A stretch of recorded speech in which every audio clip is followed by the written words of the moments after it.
Broadcasting Company presents The Adventures of Sam Spade, Detective.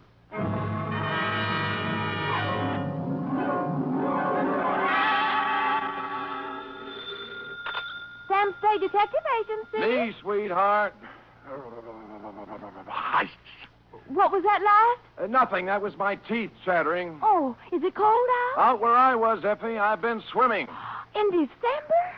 Oh, Sam, you caught a chill. That's true, Eff. I caught a real Russian chill. They're not keeping San Francisco Bay as well heated as they might. The bay? Sam, you were swimming in the... Where else, Eff? But... Oh, Sam, you've been drinking. Only brine, Angel, and what kelp juice I could scavenge. Kelp juice? Oh, it was a taxing experience, Eff. A lesser man couldn't have come through it. Lay out some dry clothes for me, mix me a hot grog, get out your pencil that writes underwater, and prepare to take down a narrative of international intrigue and espionage, which we will call, let's see, the 251235679 caper. What? Or the Russian's number is up.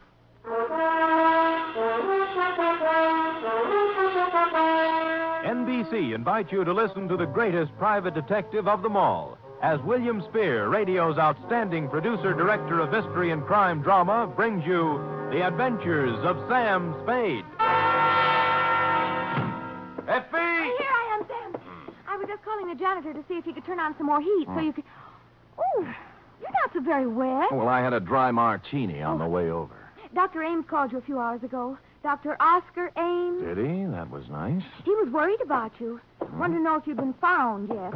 He said you two were on a ferry boat and that he just stepped in to have a cup of coffee, and when he came back... Yes, Effie, yes. Well, can't keep the FBI waiting. The FBI? Well, who else? You don't think I was playing around with kids on this caper? Oh, no, Sam. I knew they were grown-ups. I'll take it down, then. No, And they were this one, your Uncle Sam was working for his Uncle Sam. Date, fill it in. 2 Federal Bureau of Investigation, Washington, D.C. Care of J. Edgar... Oh, no, that'd be too much. Well, why not? From Samuel Spade, license number 137596. Subject, Boris Kargamensky. How do you spell that, Sam? Kargamensky, K-A-R-G... No, I don't mean that. I mean Boris. Oh, I should have known. B-O-R-I-S. Dear sir, last night I let my secretary off at 5:30 so that she could go and do some Christmas shopping, although I've told her repeatedly that all I want this year is money. The fog was rolling in off the bay, and it was bitter cold as I came out onto the street, pulling my overcoat collar up around my ears. Seemed like the night for spaghetti. A wonderful spaghetti dinner and some pleasant Italian hospitality down at Mama Pizza's restaurant on the Embarcadero opposite the ferry building. So that's where I went. But Mama Pizza had more than hospitality on her mind when she met me at the door. Sam. Oh, I'm so glad to find you. I'm just calling your office. Well, what's the trouble, Mama? Someone been stealing ravioli? Please. It's my cousin Tony. They tried to kill him. Oh, what happened, Mama? Come on, Sam. You eat with us, our table. I'll make Tony tell you. He's gonna feel so good, but he can talk all right. You're gonna see. She led me to the back of the restaurant to the table where the family generally sits. Her daughters, Angelina and Patty, were there with plates of food in front of them. But they weren't eating any of it. They were staring in awe at the man who sat next to them. He was small to start with, but he was even smaller, hunched down in his chair miserably, staring, unseeing, into a glass of wine. On the table in front of him was a battered old concertina. The top of his head was swathed in a clean, new bandage. Sit down, Sam. Yeah. Sit down. This is my cousin, Tony Calucci. Tony, my good friend, Mr. Spade. Hello, Tony. Hello. Go on, Tony. You tell Sam what's happened on you. Sam, you have your dinner at the same time. Yeah. Don't forget. Tonight you're going to be my guest. What do you like to eat? Well- Scalapini, cacciatore? Well, I don't care, Mama. What's that on your plate, Angelina? You gonna eat that? Well, pass it over then. Waste not, want not. That's what I always say. Now, what happened on you, Tony? Well, I'm on the boat, see. Yeah, what boat? The ferry boat, Oakland ferry boat. Uh-huh. Don't you never hear my music on the boat? Ah, you play the concertina on the ferry ride. Sure, but no more. Huh? Tonight on the 6 o'clock boat, oh, boy, Tonight on the 6 o'clock boat, what? I'm a play inside the first by the sandwich place, and everybody say, "Oh boy, Tony, you good. You play good. Play some more." 10 cents a year, 5 cents, 2 quarters even. Then I go upstairs. Oh boy. Oh, boy. And? Then I go out on the deck. It's very misty, foggy, black. I can't see nothing. Now, I'm very happy. I feel like I play some more. So I'm a walk away back and up and down at the deck and I make a music, see. Then all of a sudden, I hear somebody say something to me. I can't see nobody, but I hear him. What do you think he said to me? What? What? Cospedor. Cuspidor? As in borrow? Cospedor. Well. So I'm a say back to him, Cospedor. I still can't see nobody. Then I hear him say, "Is that you play Boris?" So I get mad. I say, "No, I don't play Boris. I play Pagliacci, Tosca, Trovatore. But I don't play Boris." That's a foreign stuff. I see. Then I'm sorry I say that because this fellow, he sounds like he's foreign. So I'm just going to say, "Look, mister." Oh, boy. What, Tony? What? Patron! I get a hit on the head, smash patron. I fall down. I'm bleeding. I drop my concertina. My head's got a big hole on the top. I let out a big yell. Then I'm a blackout. Oh, boy. People come running around, and good luck, there's a doctor on board. They carry me down the stairs, and he fixes me up. Otherwise, I'm a die for sure. Well, what did it feel like? What did he hit you with? Well, it feel like a baseball bat. But the doctor, he's... Oh, look, here's the doctor now, just to come in. Hey, Doc. The doctor looked in our direction when Tony called and strode over to the table, a big 6'3" blonde guy in the Joel McRae, Gary Cooper tradition. You had to like him right away.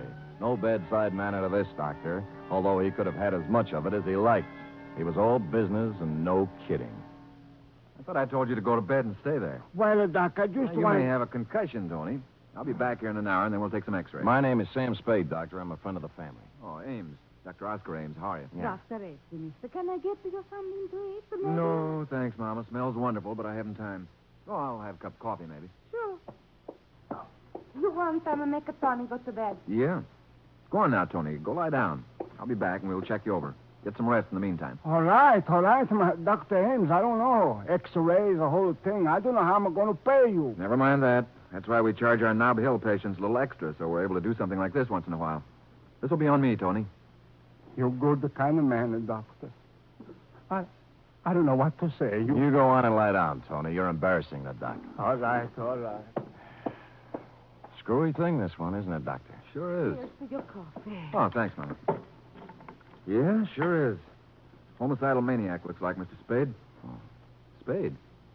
Sam's? Are you the detective? Yeah, that's right. Well, I know about you. You did something for a colleague of mine. Murphy? Dr. Raoul Murphy? Murphy? Yeah, I did a job for him last summer. Yeah, he gave you a great send-off. Said, what is all this tonight down here? Detectives? Police? Police? How do you mean? Well, I think they were police. 5 or 6 plainclothes guys. They were waiting here on this side when the ferry pulled into the slip. They're still there holding the boat. I just left them. Well, what were they doing? Talked to all the passengers as they came off. Asked us for identification. Mm-hmm. Hey, what do they think about Tony's little experience getting knocked on the head? Oh, they were mighty interested, naturally. Especially when I told them how I thought the wound had been inflicted. Which was? Gun butt. Gun butt, eh? Wow. I'd say so. Lord knows I saw enough of those in the war. The Russians used to club prisoners over the head that way to save ammunition. And then fling the guys into the river. Oh, hey, I've got to go. Take that dreary ride again. What, the ferry? Yeah, I've got a patient over in Oakland. Had to come back over here to pick up some serum. Phoned my nurse, and she met me just out here. Well, nice to have seen you, Sam. Oh, tell, what's his name, Tony. Hey, wait a minute, Doc. I've got nothing to do. I'll ride over with you. A little air won't do this dinner any harm. We crossed the street, went into the ferry building. Everything was normal enough for the main waiting room where I stopped to buy cigarettes and a pocket flashlight. But outside on the dock where the Oakland boat was waiting to take off, there were a number of extra characters whom you wouldn't think would have chosen a dismal, chilly night like this for waterfront lounging. There wasn't anybody I knew, and in any gathering of plainclothesmen, local variety, I generally spot 1 or 2 familiar faces. Dr. Ames and I got aboard, followed by 3 of these gentlemen. The broadest one, who was built for endurance, exchanged pleasantries with us as the boat moved out into the water. Hello, Dr. Ames. I see you didn't miss the boat, like the old saying. No. Oh, you're one of the fellows I talked to before when we landed. Yeah, that's right. I don't think I got your name. Connolly. Oh, Conley, this is Mr. Spade. Yeah? Would that be Lieutenant Connolly or Sergeant, maybe? Just Connolly. No special title. How's the little fella doing, Doctor? Colucci? Tony, he's under care. He, talk anymore? Say anything interesting? I didn't talk to him. Mr. Spade here did. Oh. Really? Really. What do you have to say? Well, you see, I'm an old friend of his family. What he told me was in confidence, and I'd really have to know a little more about who I'm telling his secrets to. I see. Spade, your name was? Still is. Nice to meet you, Господин. Господин? Means nothing to you, huh? It might. Господин sounds like another word. Somebody might think you said cuspidor. That's very funny. Are you going to stay out here on deck? We haven't made up our minds. Is that okay? Ought to go inside, have a little coffee at the snack bar. It's comfortable. Ride's over before you know it. Out here, it's foggy, wet, and miserable. Well, I'm going in. I'll see you later. Goodbye, Doctor. Well, maybe he's right, although I must say he's not my favorite man in the world, that Mr. Connolly. It is strictly pneumonia weather out here on deck. Shall we go in? Not just yet for me, Doctor. I think I'll stretch my legs a little. Doc, tell me, where was it that Tony got caught? On the upper deck, I know, but which side? See, we're turned around now. Starboard. Just about directly above where we're standing. Yeah, right. Don't point, Doc. Our friend Connolly and his boys are on their way out to see us. No, they went back in. You think they're as mysterious as they seem? Oh, definitely that. You know what made them turn back just now? Decide it wasn't necessary to check whether we were still here? No, what? They can't make us out here. It's too dark. But they can see 2 lighted cigarettes. Sam Spade, detective. Mm-hmm. Look, even in the face of pneumonia, you want to get up there and look around where Tony was, don't you? I do. Well, then hand me your cigarette, and I'll smoke them both a yard apart, and we'll both be here. Except you. Oscar Ames, M.D. Masterful thinking, Doc. Go ahead, I'll be here.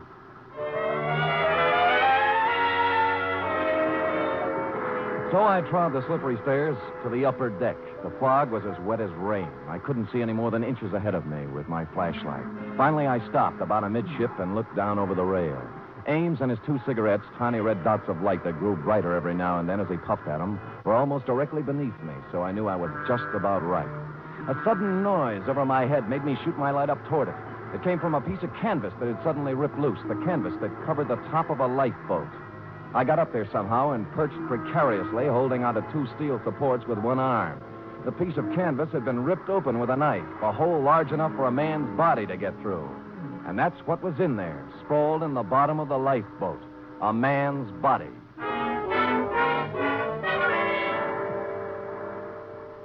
He'd been stabbed in the neck. This was the man who had slugged Tony, or so it seemed, because the gun was still clenched in his right hand, barrel reversed. There was nothing in his pockets, just a handkerchief and $2 in change. But my flash caught a speck of something white in one of his shoes.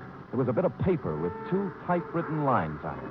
I let myself down to the deck, rubbed the circulation back into my arm where I'd been holding on, and prepared to read the note.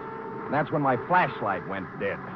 I groped about, cursing them for not checking their batteries, until I found a faint, ghostly glimmer of light overhead, out over the edge of the ship on the outside of the rail.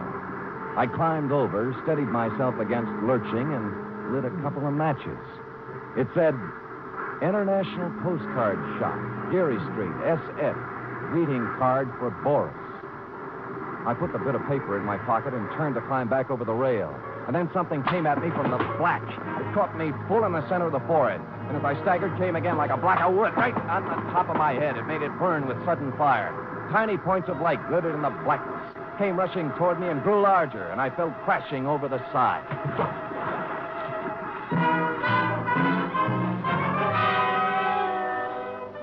They tell you a lot about what you remember when you're going down for the 3rd time. You know what I remembered? I remembered that Господин is Russian for comrade. Sam Spade, detective.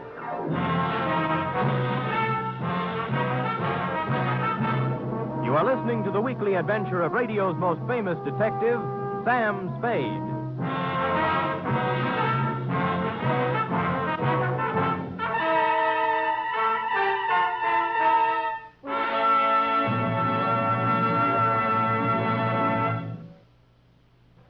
Imagine the greatest names in stage, screen, and radio. People like Bob Hope, Rosalind Russell, Meredith Wilson, Frankie Lane, and many, many others. Imagine an hour and a half of the very finest in comedy, music, and drama.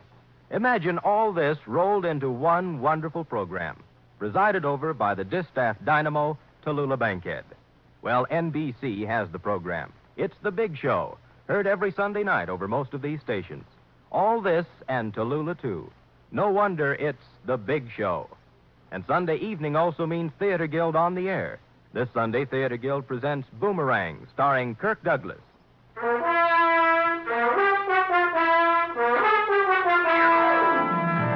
And now back to the 251235679 caper. Tonight's adventure with Sam Spade.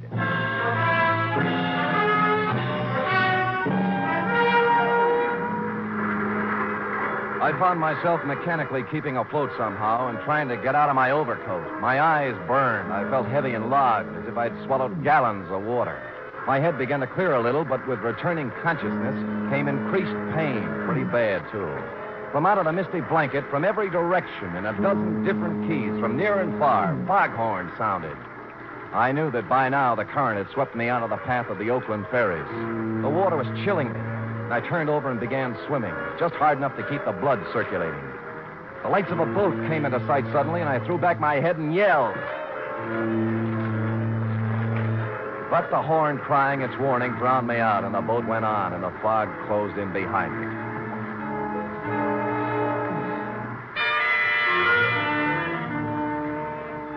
And then I found myself full of a strange and wonderful weariness. The water wasn't cold anymore. I was warm with a comfortable, soothing numbness, and I knew what to do. I'd swim until I didn't hear the noise of the horns anymore, and then in the quiet of the friendly fog, go to sleep. So I began to doze. And then some lights came into my eyes, and I wanted to stay in the dark, and I turned my face down into the embrace of the water.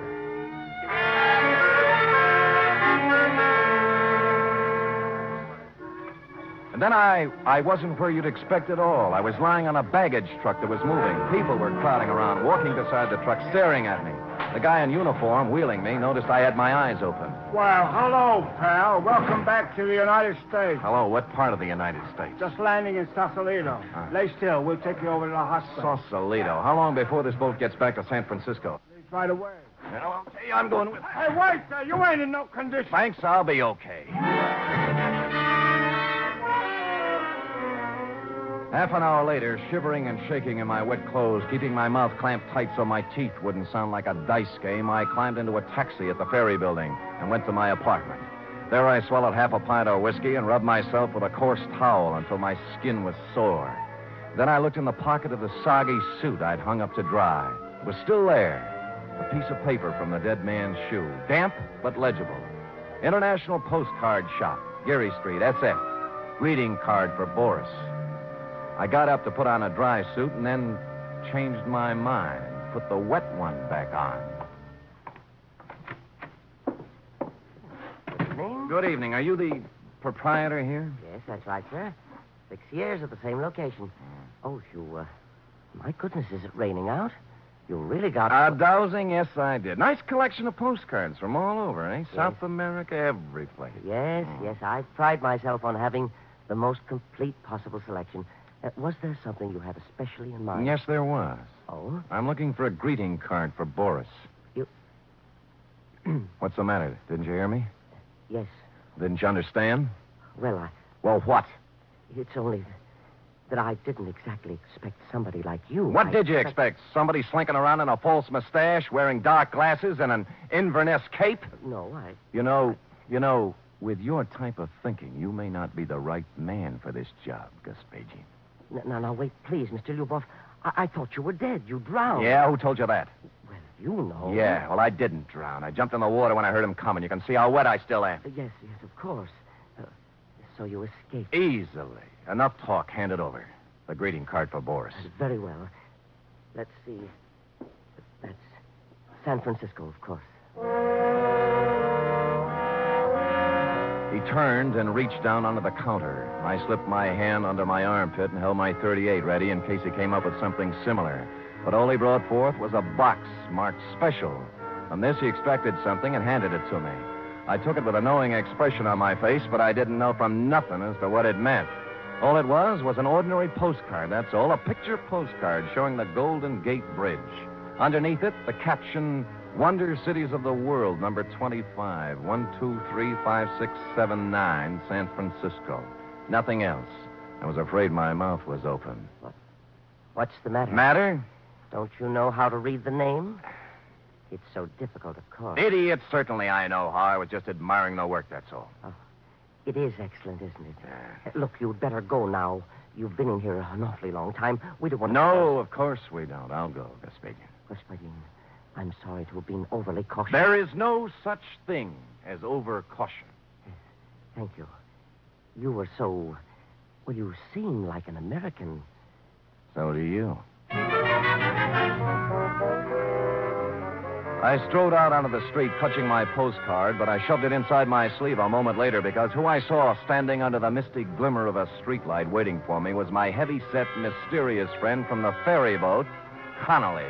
I turned my head around and glanced down the other end of the block behind me. 2 other guys were there, sure enough. And they advanced slowly toward me with their hands raised, palms out, as if they were showing me they weren't carrying guns. I reached my hand inside for mine all the same, but I never got to use it because Connolly rushed me from the other side. I caught him on the chin and he went down, clattering into an ash can. The other 2 boys grabbed me and held my arms behind me. Connolly got up, rubbing his face, and I waited to get murdered, but no. All right, Joe Lewis. Bring him along.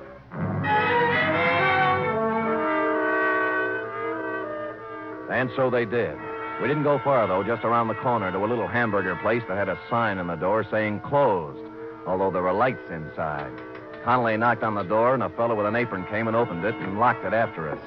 Connolly gave him a nod, and we sat down at a table while he brought us coffee.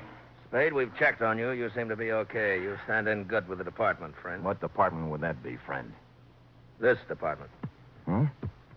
FBI. Oh, ho. Now, maybe you can help. Anyhow, we don't want you going around making a noise and messing it up for us, so here it is. I'm all ears. Did you ever hear of a man called Boris Kargaminsky? No. Well, not many people have, even in Russia. Boris Kargaminsky is the top Soviet agent in America. He's the head man. He organizes and runs everything for them here. I see. Now, he came to this country 7 years ago and vanished. We've been trying to find him ever since. False passport, of course. That didn't help. There's nothing anywhere on Kargaminsky. No pictures, not even in Russia. No fingerprints, nothing. Every lead we had, dead end. And then we got word last week... Go ahead, drink your coffee. Oh, I'm too interested. We got word last week that another agent, an unimportant little guy named Lyubov, was on his way to San Francisco and that he would definitely have to contact the big gun. Something to do with the Chinese war business that only Kargaminsky is big enough to handle. Well, our man tailed Lyubov all the way out here, and then he lost him. The Oakland ferry. That didn't bother us very much. He called us, and we were waiting on this end. But in pulls the ferry and no Lyubov. Lyubov was a dead man in the lifeboat. Right. He must have been up there waiting to be contacted. Yeah, then he heard Tony and his concertina, thought this might be it. Then when he realized he'd made a mistake and uncovered himself, he conked Tony on the head. Right. Yeah. And his Soviet contact got scared of investigations on the boat following Tony's hue and cry and stabbed Lyubov. So, now we're back where we started. Every passenger on that ferry was okay. What's that you're looking at? Picture postcard. Found a message on Lyubov about the International Postcard Shop and a greeting for... Hey, a greeting for Boris. Boris Kargaminsky. Now, let me see that. I bulldozed the guy in the shop to let me have it. Looks like nothing. It's just a picture. But he said he said I could read the name. Give me it. Golden Gate. No. Oh, these numbers. Wonder Cities of the World. Number 251235679. Hey, wait a minute. What? Print out the guy's name, Boris. All right. B-O-R-I-S. Leave a space. K-A-R-G-A-M-E-N-S-K-Y. Now put numbers, wait a minute. The top number is 9. Yeah. All right, put 1, 2, 3, 4, 5 over Boris, and then start again. 1, 2, 3, up to 9 over Kargaminsky. Yeah. So? All right, now let's get a postcard. 2, 5, 1, 2, 3, 5, 6, 7, 9. Okay, what's 2? 2 is, O. 5. S. O-S. Now, Kargaminsky. 1. K. 2, 3. A-R. O-S-K-A-R. Well, I guess we know the rest of it. 5679, A-M-E-S, correct? Correct. Oscar Ames. Dr. Oscar Ames. What? I was just thinking. He was worried about me catching pneumonia.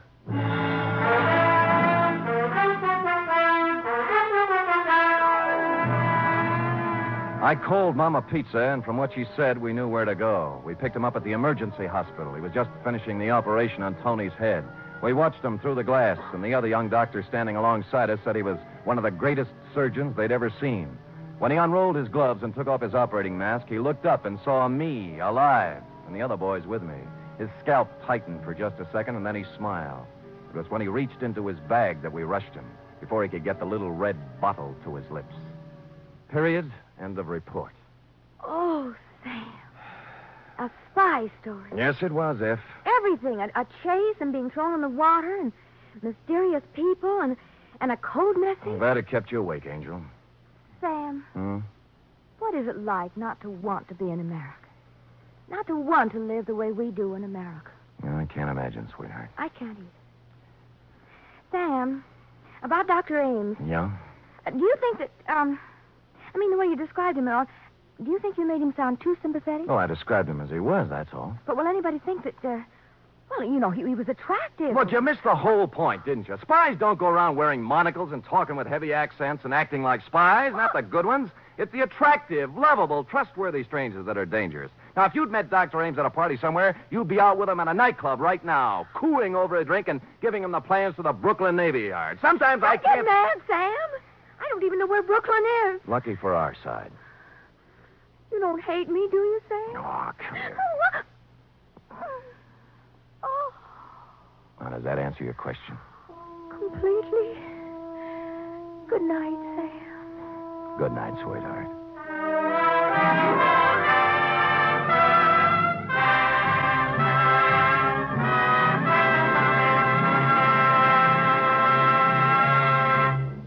The Adventures of Sam Spade are produced, edited, and directed by William Spear. Sam Spade was played by Stephen Dunn. Lorene Tuttle is Effie. Script for tonight's adventure by William Spear. Musical scoring by Lud Gluskin, conducted by Robert Armbruster. 3 chimes mean good times on NBC. There's no cover charge at Duffy's Tavern. Just keep your dial tuned to NBC later as Archie the manager and his delightful friends cook up another mad and merry session at that remarkable restaurant, Duffy's Tavern.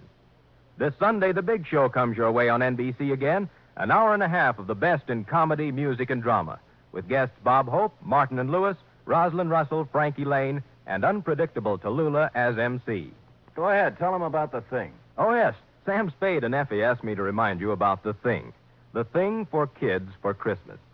You know, The Thing can be anything you think an underprivileged child would like for Christmas. In your town, there are civic groups who are cooperating with this Thing for Kids campaign. Send your new or used toys to the collection centers in your town and help make some child's Christmas brighter. It'll make you happier, too. Thank you.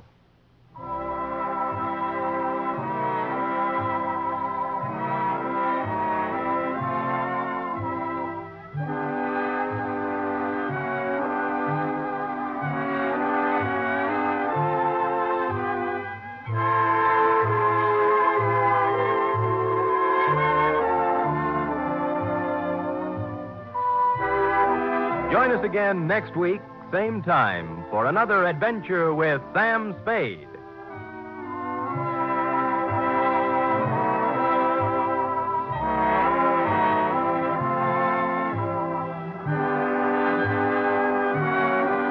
Enjoy the magnificent Montague, then it's Duffy's Tavern on NBC.